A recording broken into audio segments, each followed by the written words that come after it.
90% trader trading में पैसा गंवा देते हैं। आज मैं आपको वो असली 10 रीजंस बताऊंगा बिना किसी लाग लपेट के, बिल्कुल प्रैक्टिकल। और ये सिर्फ थ्योरी नहीं है, मैंने खुद ये सब फेस किया है। आज यहाँ कोई मोटिवेशन की बात नहीं होगी, वो प्रैक्टिकल रीजंस जिसकी वजह से ट्रेडर्स फेल हो जाते हैं, सिर्फ इसी पे बात होगी, जो आपको एग्जैक्ट बताएंगे कि लोग कहाँ गलती करते हैं ताकि आप वो गलती ना करें। चलिए एक एक करके वो रीजंस देखते हैं।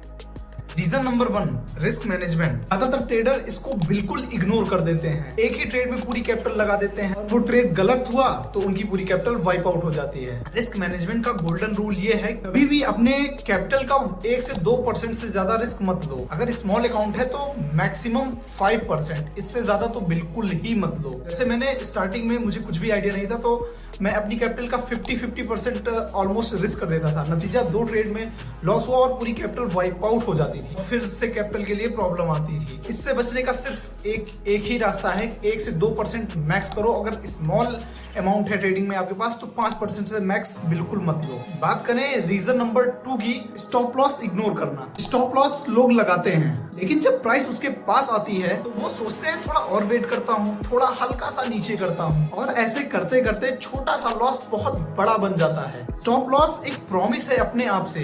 अगर आपको अपनी कैपिटल सेफ रखनी है, लॉन्ग टर्म ट्रेडिंग गेम में बने रहना है, तो सोल्यूशन इसका सिर्फ एक है कि आप जो स्टॉप लॉस लगाओ उस पे स्ट्रिक्ट रहो। टारगेट थोड़ा बहुत ऊपर नीचे कर लोगे चल जाएगा, बट स्टॉप लॉस बिल्कुल मत छेड़ो। इसकी वजह से मैंने काफी स्ट्रगल फेस किया है, इस वजह से मैं तुमको बता रहा हूँ। और बात करें नंबर 3 रीजन की, रिवेंज ट्रेडिंग। ये हर एक बिगिनर, इवन कभी कभी प्रो ट्रेडर भी करता है। जब एक ट्रेड में लॉस होता है तो लोग तुरंत नेक्स्ट ट्रेड लेते हैं रिकवर करने के लिए, और उसमें भी अपनी पोजीशन साइजिंग बढ़ा लेंगे, फिर उससे भी बड़ा लॉस हो जाएगा। ये एक सर्कल बना देता है जो अकाउंट को पूरे तरीके से खत्म कर देता है। इसके लिए आप एक रूल बना सकते हो कि मैक्सिमम मैं 2 ट्रेड या 3 ट्रेड मैक्सिमम डे करूंगा।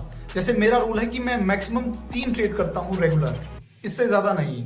लॉस हुआ तब भी, प्रॉफिट हुआ तब भी। बात करें चौथे रीजन की, over confidence after winning streaks. वो 3 ट्रेड में विन करने के बाद लोग सोचते हैं कि उनको मार्केट पूरा समझ में आ गया है, और पोजीशन साइजिंग बढ़ा लेते हैं, रिस्क बढ़ा लेते हैं, और बिना सोचे समझे अपनी पूरी कैपिटल को वाइप आउट कर देते हैं। इसका सोल्यूशन यही है कि अगर आपका विनिंग स्ट्रीक लग रही है तो अपने कैपिटल को जो है थोड़ा सा विड्रॉल कर ले और प्रॉफिट को थोड़ा एंजॉय कर ले। और बात करें रीजन नंबर 5 की, फिक्स स्ट्रेटजी ना होना। कुछ नए इंडिकेटर ट्राई करना, कभी एसएमसी, RSI, कभी बॉलिंजर बैंड, DICT, जिससे कंसिस्टेंसी कभी नहीं बनती। एक स्ट्रेटजी चुनो, उसको बैक टेस्ट करो, उसे कम से कम 100 ट्रेड पे तो टेस्ट करो ही, तब जाके पता चलता है वो काम करती है या नहीं करती है।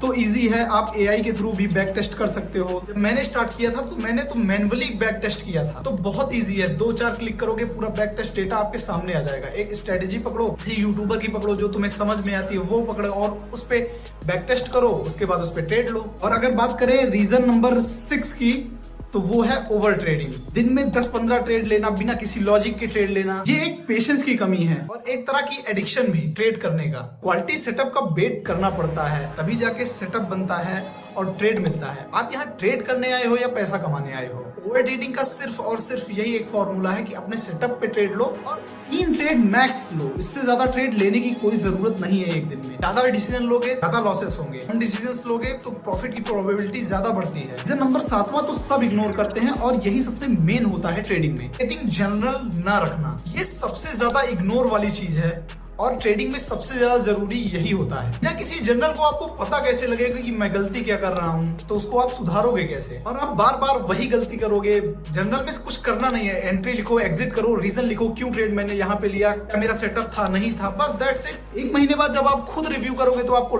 पता लग जाएगा कि मेरी गलती क्या है, मैं इसको कैसे इंप्रूव कर सकता हूँ। वो बहुत ही ज्यादा बेनिफिट है, ये आप कोई नहीं सिखा सकता। ये आपके पास पूरा डेटा देता है कि आप कैसे हो मार्केट में, कैसे आप रिएक्ट करते हो। जनरल को अवॉइड मत करो। और नंबर 8, लिवरेज का गलत यूज। स्पेशली क्रिप्टो और गोल्ड में 10x, 20x, 50x, even 100 and 200x तक लिवरेज मिलता है। उसे यूज करना बिना किसी समझ के, छोटे से मूव से आपका पूरा अकाउंट वाइप आउट हो जाता है। फंड्स ही नहीं रहेंगे तो यार ट्रेड कैसे करोगे? लेवरेज एक बहुत ही अच्छी चीज है, बहुत ही अच्छा टूल है। अगर आप इसको सही से यूज करते हो, इसको यूज करके आप स्मॉल अकाउंट को भी बहुत बड़ा बना सकते हो। लेवरेज को अपने खिलाफ मत यूज करो, इसको अपना वेपन बनाओ, तुम्हारा अकाउंट ग्रो हो। अगर तुम अपना लॉस फिक्स कर देते हो कि मुझे इस ट्रेड में 5,000 2,000 का लॉस करना है, तो लिवरेज से कोई दिक्कत ही तुमको नहीं होगी कभी भी। Reason number 9, unrealistic expectation. लोग सोचते हैं ट्रेडिंग करूंगा जल्दी रिच बन जाऊंगा, यूं BMW, यूं मर्सिडीज, यूं फॉरेन ट्रिप, बट ऐसा ट्रेडिंग में बिल्कुल भी नहीं होता। ट्रेडिंग एक बिजनेस है, कोई लॉटरी टिकट नहीं है। जो लोग इसको बिजनेस की तरह ट्रीट करते हैं वो सरवाइव करते हैं, और जो लॉटरी समझते हैं उनका तो तुम्हें पता ही है, 90% में चले जाते हैं और दोबारा मार्केट में वापस आ ही नहीं पाते और कहते हैं ट्रेडिंग। नंबर 10 की बात करें तो नो ट्रेडिंग प्लान। हर ट्रेड लेने से पहले ये 3 चीजें ट्रेडिंग में क्लियर होनी चाहिए। एंट्री कहां लूंगा, स्टॉप लॉस कहां लगाऊंगा और टारगेट कहां लगाऊंगा, ये पहले से डिफाइन होना चाहिए। अगर ये तीनों चीज क्लियर नहीं है, ट्रेड बिल्कुल मत करो, क्योंकि वो ट्रेडिंग नहीं, वो होती है और इससे आप लॉन्ग टर्म में कभी भी प्रॉफिटेबल नहीं होगे। एक रीजन और है कि कैपिटल कितनी यूज करनी चाहिए, कितनी कैपिटल से ट्रेडिंग होती है। अगर तुमको चाहिए इसमें मैं एक प्रॉपर वीडियो बनाऊं कि ट्रेडिंग के लिए कितनी कैपिटल यूज करनी चाहिए, तुम कमेंट कर सकते हो कैपिटल, इस पर एक प्रॉपर डिटेल वीडियो बनाऊंगा। ये सारे रीजंस मैंने जब फिक्स किए तब जाके मैं कहीं प्रॉफिटेबल बना, और जब तक ये आप फिक्स नहीं करोगे आप कभी भी एक प्रॉफिटेबल ट्रेडर नहीं बन सकते। ये जो 10 रीजंस है ट्रेडिंग में फेल होने के, अच्छी बात ये है कि ये सब फ्लेक्सिबल है। आपको कोई नया इंडिकेटर नहीं चाहिए, आपको कोई सीक्रेट स्ट्रेटजी नहीं चाहिए, बस आपको डिसिप्लिन चाहिए इन 10 चीजों पे। इसमें कौन सा रीजन आपने खुद फेस किया है कमेंट में बताओ। अगर ये वीडियो वैल्यूएबल लगी इस चैनल को सब्सक्राइब करो, कि हम ऐसे ही प्रैक्टिकल ट्रेडिंग नॉलेज शेयर करेंगे इस चैनल पे, और मिलते हैं अगली वीडियो में।